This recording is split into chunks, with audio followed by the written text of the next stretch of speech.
나이 들고 보니 사는 모습이 다 거기서 거기인 것 같으면서도 또 분명히 차이는 있는 것 같아서 많은 생각이 들더라고요. 이건 일하면서 만난 사이라던가 그냥 주변 지인들 간의 관계라고 해도 해당이 되지만 어릴 적부터 알았던 친구들 사이에서도 꽤 눈에 띄게 보이는 것 같아요. 가끔 난 그 안에서 어느 쪽에 속하는 건지 궁금할 때도 있습니다. 저도 어릴 때는 친구 관계가 제법 왕성했던 사람이에요. 물론 학교를 다닐 때에는 단짝 아니면 무리를 지어 다니면서 우르르 돌아다닐 때도 있었는데요. 저는 많은 숫자보다는 몇 명에게 의지해서 거기에서 관계를 만들어가는 쪽에 익숙했어요. 고등학교 때 만난 친구가 있는데 이 친구랑 꽤 오랜 시간 좋은 사이를 유지했어요. 저에게 있어 유독 잊을 수 없었던 친구이기도 했는데 우리는 집이 가깝다 보니 툭하면 서로의 집에 가서 밥을 먹고 놀기도 했었죠. 저희 부모님은 늘 바쁘셨었고 경제적으로도 그다지 형편이 좋지 않았는데요.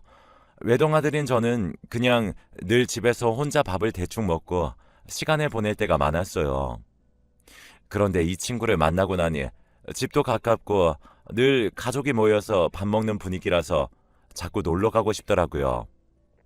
몇 번 저희 집에 놀러 와서 같이 라면도 끓여 먹던 친구는 저보고 자기네 집 또 가자고 하더군요. 영수야, 우리 집 가서 밥 먹자. 엄마가 너 데려오래. 사실 이때는 남의 집 놀러 가는 게 제일 재미있을 나이잖아요. 그런 게 기대도 됐고 무엇보다도 저는 집밥이 너무 먹고 싶었어요. 저희 부모님은 늘 바쁘시다 보니 밥을 거의 못 챙겨주셨고 함께 먹는 시간도 없었고 용돈만 얼마 주셨거든요. 찬장에는 늘 종류별로 라면이 가득 채워져 있었고 제가 먹을 만한 간단한 반찬으로 김치나 햄 정도만 넣어두셨어요. 물론 밥도 있었지만 이렇게 늘 돌아가면서 먹는 것도 하루 이틀이잖아요. 밥도 물리고 다 지겹고 귀찮고 예민한 나이를 넘어 중요한 시기가 되다 보니 저도 이때 만사 짜증나고 부모님과의 사이도 썩 좋지 않을 때였는데요. 그럴 때 괜히 남의 집 분위기를 한번 경험하고 나니 그 맛을 보고 싶더라고요. 그래서 이때 공부를 한다는 핑계를 삼아 친구 집에 놀러 가게 된 것이었어요. 이 친구 이름이 민철인데 우리 집과 아주 가까운 조그만 연립주택에 살고 있었는데요. 가보니 집 크기나 구조도 거의 비슷한데 그 집 분위기는 정말 너무나 다르더군요. 학교 끝나고 집에 들어가자마자 바로 엄마가 맞아주시는 풍경하며 우리를 보자마자 바로 손 씻고 와라 밥 먹자 하시는데 이게 저는 좀 뭉클했어요. 저희 부모님은 너무 바쁘시다 보니 늘 저녁에 제가 잠들고 나서야 들어오셨고 밥은 당연히 밖에서 해결하신 상태였거든요. 생각해보니 이 무렵 저는 밥에 꽤 집착했던 것 같아 보이는데요. 식욕도 왕성하고 잘 먹을 때인데 물론 부모님이 굶게 하신 건 아니지만 대체로 썩 맛없고 너무 일률적인 라면이나 밥, 김치, 햄만 집에 있다 보니 다 질리고 싫어서 그랬나 봐요. 물론 용돈을 주시면서 분식점이나 어디 가서 사 먹으라고 하시기도 했지만 어디까지나 집 밖에서 먹을 수 있는 거잖아요. 그래서 그런지 이때 친구네 어머니가 챙겨주신 밥이 너무 맛있게 느껴지더라고요. 얼른 손을 씻고 오라고 하셔서 가서 앉았는데 이날만 간 게 아니라 몇 번 갈 때마다 메뉴가 달라지긴 했지만 진짜 항상 정성껏 차려주셨어요. 잘 먹는다며 밥도 금세 또 떠다 주시고 김치찌개랑 같이 먹을 계란 후라이도 또 새로 해주시더라고요. 친구는 저보고 너 이렇게 많이 잘 먹는지 몰랐다고 놀라기도 했는데 그때 친구네 집밥이 너무 맛있게 느껴지긴 했어요. 민철이네 어머니는 이날 김치찌개를 해주셨는데 돼지고기를 아주 듬뿍 넣어서 두부와 양파, 파까지 왕창 넣고 끓여주셨거든요. 거기다가 반찬이 별거 없다고 하시긴 했지만 금세 무쳐냈다는 깻잎 나물이며 1인당 하나씩 주신 달걀 후라이 그리고 달걀을 몇 개씩 삶아내서 한 번에 왕창 만드신 장조림까지 맛이 없는 게 없었어요. 이날 정말 거짓말 안 하고 거의 밥 3공기는 비웠는데요. 저도 스스로 놀랄 지경이었고 일어날 수 없을 정도로 배가 너무 불러서 잠깐 앉아 있었답니다. 뭘 이렇게 맛있게 잘 먹냐? 너 우리 집 아들 해야겠다고 엄마가 엄청 좋아하시는데? 괜히 저도 머쓱해서 머리를 만지작거렸던 것도 기억나고요. 그렇게 잘 먹고 친구 방에 들어가서 놀면서 별말 안 했지만 그 공간이 왜 이렇게 편하게 느껴졌는지 모르겠어요. 그러고 집으로 돌아와 텅 비어 있고 인기척 없는 느낌을 받으면 또 그렇게 처지더라고요. 그리고 이후 우리는 각자 대학을 다른 곳으로 가게 되었기에 조금 멀어지긴 했지만 그래도 종종 학교 다니는 중에 만나서 시간을 보내기도 하고 여지없이 또 민철이네에 가서 밥을 먹고 오기도 했어요. 그러다 이제 저희 부모님 사정으로 이사를 가게 되는 바람에 완전히 멀어지게 된 거죠. 저도 제대하고 시간이 좀 지났고 취업 준비를 하고 있었어요. 그런데 이쯤 만나던 여자친구가 무척 저와 결혼을 하고 싶어 했어요. 저는 이전에도 연애를 몇 번 하긴 했지만 크게 관심이 없었고 나중에도 꼭 결혼이라는 걸 해야 할지 판단이 서지 않았는데 이때 여자친구는 엄청나게 적극적이었어요. 저보다 한 살 어렸는데 왜 그렇게 결혼을 강요했는지 몰라요. 나 얼른 오빠랑 결혼해서 아기도 낳고 함께 살고 싶어. 우리 집에서도 오빠 데려와 보라고 아주 난리야. 그냥 가서 얼굴만 비추고 오면 안 돼? 저도 당시 여자친구가 싫지 않고 좋았기 때문에 이때 그냥 못 이기는 척 따라가서 밥도 얻어먹고 오긴 했는데요. 그때 아버님께서 꽤 저에게 관심을 보이더라고요. 뭐 딸이 좋아하는 남자친구라고 하니 어떤지 좀 보려고 부르셨던 것 같아요. 그런데 대뜸 대학은 어딜 나왔고 뭘 전공했냐고 물어보시더라고요. 그리고 앞으로 뭘 할 계획인지도 물어보시고요. 그러고 보면 이때 이 질문이 썩 반갑지 않으면서도 새삼 스스로 생각해보게 된 계기이긴 했어요. 저는 경제 관련된 공부를 하긴 했지만 그렇다고 그쪽으로 막 적극적으로 나가고 싶지도 않았고 아직 다른 준비가 안 되어 있는데 부모님은 계속 직장 취업 얘기를 하고 계시고 여자친구는 결혼 얘기를 하고 있으니 아주 난감한 상황이었거든요. 솔직히 꽤 스트레스가 컸어요. 부모님이 말하는 취업과 여자친구가 말하는 결혼이 동시에 맞물릴 수가 없는데 양쪽에서 자꾸 얘기를 해야 되니까요. 나름 저는 이런 부분에 대해 그냥 솔직하게 말했고 이런 것에 대해 허울 좋게 말해봐야 의미가 없을 것 같아 느낀 대로 쭉 말씀드렸는데요. 어제 여자친구의 아버님은 좀 다른 표정으로 얘기를 듣고 계시더라고요. 그러면서 둘이 만나는 건 좋은데 결혼은 아직 이른 것 같다고 정리하셨어요. 이 말씀에 여자친구는 단번에 얼굴이 굳어지면서 아버님께 화를 내더라고요. 하지만 저는 약간 안도감이 들었습니다. 제가 하고 싶던 얘기를 아버님이 먼저 꺼내셔서 거절하다시피 하셨고 제 입장에서는 나름의 출구가 생겼으니까요. 이후론 아무리 여자친구가 결혼을 얘기해도 아버님이 반대하시는데 어떡하냐고 말하면 될 것 같았죠. 그런데 아버님의 말은 끊기지 않은 채 계속 이어졌는데 듣고 너무 놀라서 잘못 들은 줄 알고 계속 눈을 크게 뜨게 되었어요. 자네, 우리 회사에서 일해보지 않겠나? 그냥 아르바이트식으로 말이야. 처음에는 취업을 준비하고 있는 학생한테 대뜸 아르바이트라니. 그리고 딸의 남자친구인 저에게 이런 얘기를 하셨다니 여러모로 이해도 안 되고 무슨 의도가 있는 건지 모르겠더라고요. 안 그래도 불편해 죽겠는데 무슨 본인 회사에 와서 아르바이트를 하라고 하시는 건지. 여자친구 집에 좀 사는 것 같긴 했지만 그렇다고 덕볼 생각도 전혀 없는데 안 내키더라고요.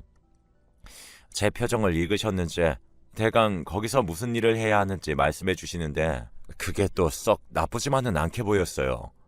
저는 은근 요리를 좋아했는데 여자친구 아버님은 요식업 관련된 사업을 하고 계셨더라고요. 물론 저는 전문적인 요리는 못하는 사람이었지만 맛있는 걸 먹고 구분할 줄은 알아요. 그리고 경제 쪽 관련해서 나름 공부를 하다 보니 마케팅이나 이런 쪽으로 이어지면서 관심을 갖게 되긴 했는데요. 마침 그런 쪽 일을 하시는데 마케팅 쪽으로 자료조사가 필요하다고 하시는 거예요. 어느새 이 일을 하다 보니 저는 조금씩 발을 담그면서 안으로 쏙 빠져들게 되었고 결국은 필요한 다른 과정들을 준비하고 자격증도 더 따서 취직하게 되었어요. 아무래도 여자친구 아버지 회사라는 게 좀 마음에 걸리긴 했지만 둘이 결혼 생각보다는 친구로 오래 만나보라고 하셨던 것이 부담을 좀 덜어주기도 했고 덕분에 마음이 조금 편해졌거든요. 그리고 직장에 들어간 지 1년 만에 결혼을 하게 되었어요. 다들 예상하셨겠지만 바로 그 여자친구와 말이에요.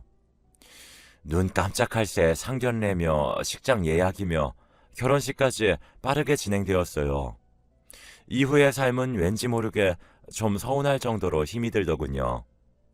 결혼 전에는 장인어른도 꽤 살갑게 말해주시던 부분이 있긴 했는데 정식으로 사이가 되니 일적으로 지시할 부분들에 대해서 아주 가차없이 말씀하시고 야단치시기도 하고 눈물 쏙 빠지게 심하다 싶더라고요.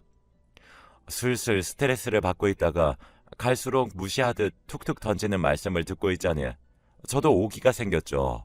처가에 비해 우리 집은 월등히 비교가 될 정도로 기울기는 하지만 그래도 모자란 집은 아닌데 제가 뭔가 실수하거나 마음에 안 들 때마다 사람들 앞에서 비꼬듯 말씀하시는 장인어른이 너무 싫어지더군요.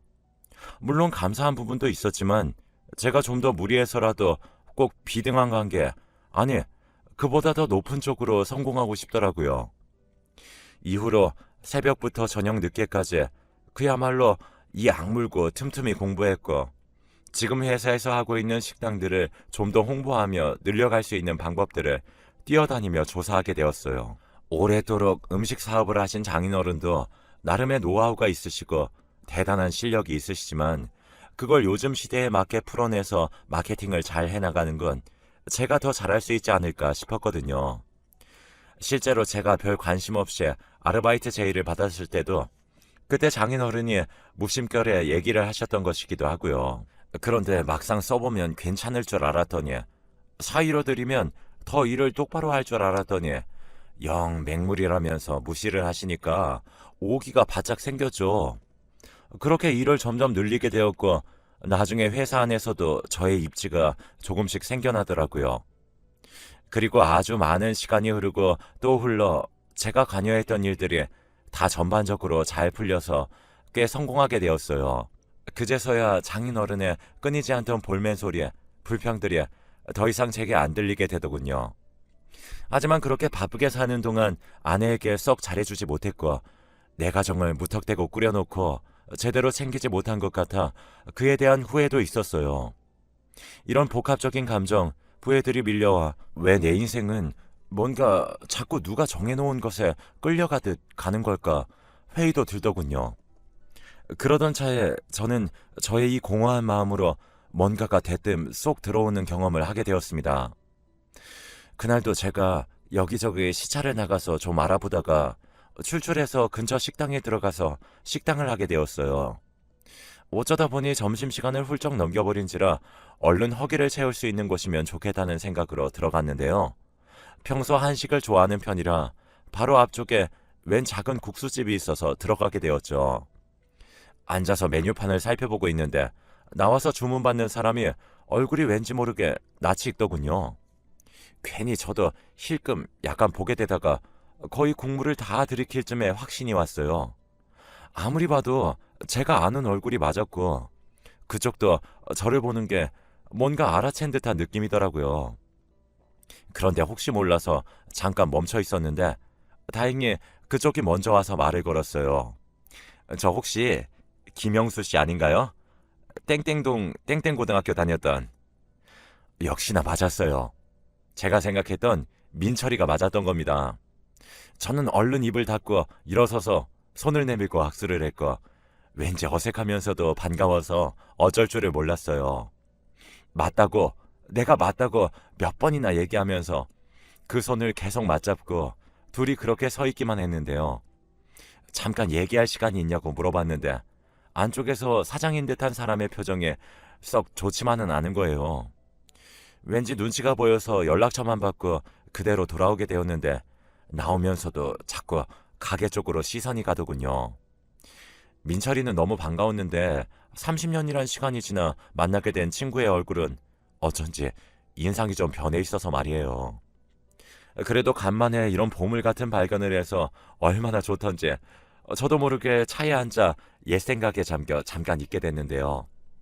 그러다가 다시 가게 쪽을 흘금 보았는데 민철이가 밖으로 나와 담배를 피우는 것 같더군요. 연락처도 받았고 어차피 저녁에 전화를 해보면 되니까 급할 건 없었지만 왜 저 식당에서 일하고 있는지 보니까 사장이 아닌 직원 같은 분위기던데 약간 궁금증이 생겼어요. 그런데 얼마 안 돼요. 안쪽에 있던 그 사장 같은 사람이 따라 나오는 것 같더니 민철이에게 뭐라 화를 내는 것처럼 보이더군요. 건너편에 차를 세워두고 있던 터라 말소리까지 들리진 않았지만 표정만 봐도 분위기가 너무 험악해 보였고 그 말에 어깨를 움츠러뜨린 민철이를 보니 뭐라 말할 수 없는 이상한 감정들이 밀려왔어요. 세월이 참 많은 걸 변하게 했다지만 우리의 얼굴도 사는 모습도 너무 달라진 것 같았고 저런 상황에 이미 얼마나 익숙해졌던 것인지 어깨가 올라올 틈도 없이 잔뜩 기죽어서 고개를 푹 숙이고 있는 민철이의 모습은 도무지 적응이 되지 않았죠. 과연 내가 다시 연락을 해도 되는 걸까? 하면 민철이도 반가워할까? 이전처럼 스스럼 없이 많은 이야기들을 하고 우리 사이에도 나눌 것이 있을지 고민이 되더군요. 제 얼마 안 되는 인간관계 중 민철이는 유독 적지 않게 자리를 차지하고 있었기에 더더욱 저는 생각이 많아졌던 것 같아요. 사회생활을 하면서 여러 사람들을 기계적으로 거르고 훑고 모으기를 하다 보니 애먼 머리를 심히 굴리게 되었는데요. 그런 것 없이 밥이나 같이 먹고 또 얻어먹기도 하던 친구를 보니 말할 수 없이 가슴 한켠이 사무치고 외롭게 느껴지더군요. 잊고 있었던 그 외로움이나 갈망하는 감정들이 밀려와서 어쩔 수 없이 저녁에 저는 큰맘 먹고 연락을 했어요. 낮에 받던 영수라며 어찌 지내냐고 어색하게 말을 떼었는데 듣고 보니 민철이는 제 예상과는 다르게 무척 반가워해줬어요. 연락처를 저만 받아 가져간 거라 민철이 쪽에서 먼저 연락할 방법이 없었는데 제가 이렇게 오니 너무 좋다면서 말이에요. 예전과 목소리도 똑같고 말투도 너무 그대로라 저는 괜히 눈물이 날 것 같더라고요. 한 2, 30분간은 정말 쓸데없는 옛날 얘기만 잔뜩 하다가 어느새 시간이 좀 지나면서 근황 얘기를 하게 되었는데요. 근황 얘기할 때도 이전 우리의 추억을 얘기할 때와 똑같은 온도로 민철이는 덤덤하게 말하더군요. 그런데 저는 똑같이 덤덤하게 듣고 있기가 힘들었어요. 우리 엄마? 뭐 잘 계시지. 그런데 지금 몸이 엄청 안 좋으셔. 그리고 나는 아직 얼마 안 되긴 했는데 작년쯤 이혼했어. 마누라가 글쎄 그냥 말도 없이 도망가서 이혼하자고 하지 뭐냐. 엄마가 몸이 안 좋으셔서 모시고 살자고 했는데 그게 그렇게 싫었나 봐. 아버지는 5년 전에 돌아가셨고 동생은 뭐 시집 가서 그런 대로 잘 살고 있지 뭐. 듣고 보니 그 식당에서 일하게 된 것도 지인이 소개해준 곳이긴 한데 악독 사장인 것인지 그렇게 타박을 하고 못 살게 군다고 하더군요. 정말 잠도 안 재우고 새벽부터 밤늦게까지 일을 시켜대는데 조금만 힘들어서 쉬려고 해도 난리를 치고 서빙에 주방일도 돕다가 손을 칼로 베었는데도 아무런 처치도 안 해줬다는 거예요. 민철이가 이렇게 힘겹게 일하게 된 건 부인이 진 비 때문이었다고 하더군요. 참으로 순해 보이고 예쁜 여자를 만나 결혼했는데 알고 보니 처가에 빚도 있었고 본인도 제법 빚이 있는 걸 숨겼나 봐요. 그걸 초반에 같이 갚다가 감당이 안 되는 상황이 일어나게 되었고 그럼에도 불구하고 민철이는 애가 무뎌서 그런 건지 부인을 그대로 데리고 살며 어떻게든 갚을 생각을 했다는 겁니다. 이렇게 자식이 자기 배우자의 빚까지 짊어지니 어머니도 너무 괴로워하셨고 그러다 여차저차 몸이 많이 노쇠해지셨나 봐요. 그런 어머니를 모시고 살자고 했더니 글쎄 단번에 아내가 이혼을 요구하며 나가버렸다는 거예요. 졸지에 이혼을 당하고 마땅히 할 게 없고 돈을 벌어야 했던 민철이는 집 근처 가까운 식당으로 나가 이렇게 힘들게 일하며 살고 있던 거였어요. 그 한편을 제가 보게 된 것이었고요. 이런 얘기를 그냥 스치듯이 하며 다시 옛날 얘기를 하는데 저는 과거의 일들이 도통 귀에 들어오지 않았습니다. 그 일들을 마음껏 나누고 싶은 마음에 그리움으로 친구에게 연락했던 건데 친구의 현재가 이렇게 힘들다고 하니 집중이 잘 되지 않더라고요. 그날 거의 1시간이 넘는 대화를 하면서도 머릿속에 뭔가 안개가 낀 것 마냥 너무 희뿌였고 마음이 좋지 않아서 전화를 끊은 이후에도 왠지 모를 찝찝함에 잠을 이룰 수가 없었어요. 민철이와 저는 엄청나게 절절한 친구 사이라고 보기엔 약간 애매하고 그냥 어린 시절을 몇 년 같이 나누었고 밥도 먹던 사이였죠. 그런데 제가 나름 그때 기억을 소중히 갖고 있긴 했는지 밥과 관련된 이 사업을 하면서 종종 생각날 때가 있었어요. 그렇게 밀물 썰물처럼 생각이 들어오고 나가기를 이렇게 벌써 수십 년이고 그 생각의 실제 형태를 못 본 것도 30년이 된 거예요. 하지만 막상 이렇게 우연히 마주하게 되어 너무 기쁘고 왠지 모를 설렘도 느끼려다가도 친구의 현재가 너무 고되어 보이고 둘이 동일한 감정으로 옛날 얘기를 할 수 없다는 것이 자꾸 걸리고 불편하더라고요. 사실 그날 근처 시차를 갔던 것도 주변에 뭐 할 만한 게 없나 싶어 나가기도 했고 좀 다른 쪽으로 생각하고 쉬고 싶어서 갔던 것도 있기도 했어요. 그러던 차에 마치 열쇠 마냥 친구를 발견하게 되어 기뻤는데 마음 놓고 그 열쇠에 손을 댈 수 없게 된 것 같은 마음이랄까요? 아무튼 이 알 수 없는 마음을 안고 몇 주간을 지척거리다가 저는 민철이에게 다시 연락하게 되었고 그 식당을 방문하게 되었어요. 전화 통화했을 때처럼 반갑게 맞아주는 민철이를 보니 저도 약간은 설레기도 하고 그러고 앉아 다시 국수를 먹으며 전반적인 분위기나 구조 같은 걸 다시 살펴봤죠. 여전히 그 못된 사장은 민철이를 함부로 불러가면서 손님이 있건 말건 짜증을 부려대고 위생 상태도 썩 좋지 않아 보이더군요. 그냥 그렇게 먹고 말없이 일어나기를 이후로 2번 더 하며 지켜보던 중 저는 나름대로 큰 결심을 하게 되었어요. 그리고 그걸 쭉 진행하게 되었습니다.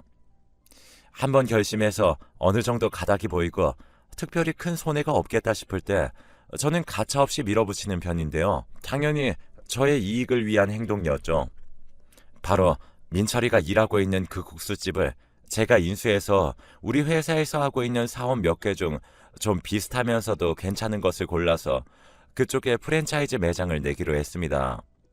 원래 그쪽 동네까지 갈 생각은 없었는데 생각해보니 국수집이나 이 사업이나 면과 관련되어 있었고 메뉴도 비슷하게 하는지라 별 차이 없겠더라고요. 되려 이렇다 싶은 대단한 맛집이 없는 곳에 이렇게 무난한 맛의 매장을 내서 하는 것도 적당히 좋은 흐름이 될 것 같기도 했고요. 잘 되면 건너 또 매장을 내도 되니까 안 되면 그건 또 그때 가서 생각하지 하는 마음으로 일을 벌리게 되었죠. 여전히 이 얘기를 듣고 어찌해야 할지 몰라 당황스러워하던 민철이에게 저는 차분하게 자리를 잡고 설명했어요. 요리는 전혀 할 줄 모르고 이런 것들을 하기 위해 필요한 자금도 없다고만 하길래 당장 필요한 것들은 제가 지원해주겠다고 했어요. 사실 프랜차이즈를 내는 데에 있어 초기 자금이 많이 드는 건 아니고 그 외적으로 부수적인 부담이 있긴 했지만 제가 미리 내줄 테니 나중에 찬찬히 오래도록 갚으라고 말이에요. 일단 무난하게 된다고 해도 수익이 나쁘지 않은 사업이었거든요. 그래서 민철이는 얼마간 고민하다가 그 자리에 들어오게 되었고 저는 운영과 관리에 대해 여러 가지 교육을 해주고 직원들을 보내 도와주기도 하는 등 보통의 프랜차이즈 매장을 낼 때의 시스템과 비슷하게 지원을 해주었어요. 그렇게 저와도 몇 번 마주하다 보니 민철이 역시 매장이나 직원들을 관리하고 체크하고 하는 일 쪽에 더 집중해서 조금씩 열심히 하더군요. 그렇게 해서 그곳 매장을 내고 난 뒤에 3, 4개월 정도는 적당히 무난하다가 곧 1년 차가 되자 일일 매출이 무척 잘 나오게 되었습니다. 사실 저도 이쪽 동네에 내는 건 별로 계획이 없을 정도로 딱히 잘 될 확률이 높지 않은 곳이었거든요. 그런데 제가 지원을 해준 만큼 민철이도 무척 노력을 해주었고 회사에서 해주는 교육도 꾸준히 듣고 따라오면서 점점 매장 관리를 잘 하게 되더군요. 여러모로 합이 맞게 되면서 매출이 꾸준히 오르고 있는 상황이었고 이 일을 시작한 뒤 1년 정도 되니 비로소 안정적으로 수입이 일정하게 나게 되었어요. 민철이는 이 부분에 대해 저에게 무척이나 고마워하고 있지만 저는 저대로 민철이에게 고마운 마음이 듭니다. 저 역시 여러모로 일에 대해 힘들고 제 개인적으로도 마음이 외롭고 힘든 시기를 보내고 있었는데 그때 민철이가 쏙 나타나 주었어요. 이전처럼 밝은 얼굴로 편하게 밥을 먹을 수 있는 상태로 저를 부른 것은 아니었지만 이번에는 제가 민철이가 건너오기 편한 곳으로 부를 수 있게 되었죠. 둘이서 그냥 밥을 먹고 시종일관 떠들기만 하면 좋았던 그 시절로 다시 돌아간 듯한, 아니, 그 세계가 더 커진 듯한 느낌이 들어서 저는 요 근래 굉장히 마음이 두근두근하고 이 일에 대한 전환점도 새롭게 맞이하게 된 것 같아요. 민철이는 저를 만나 상황이 좋아졌고 어머니도 마음을 놓으셨다며 고마워하시는데 저는 저대로 민철이를 만나 막힌 곳이 뻥 뚫린 듯한 느낌을 받게 되었습니다. 앞으로 펼쳐질 우리들의 날들을 좀 더 기대해보며 또 새로운 탄력감을 받고 열심히 뛰어보려고 합니다. 모두들 건강하시고 하시는 일들이 다 잘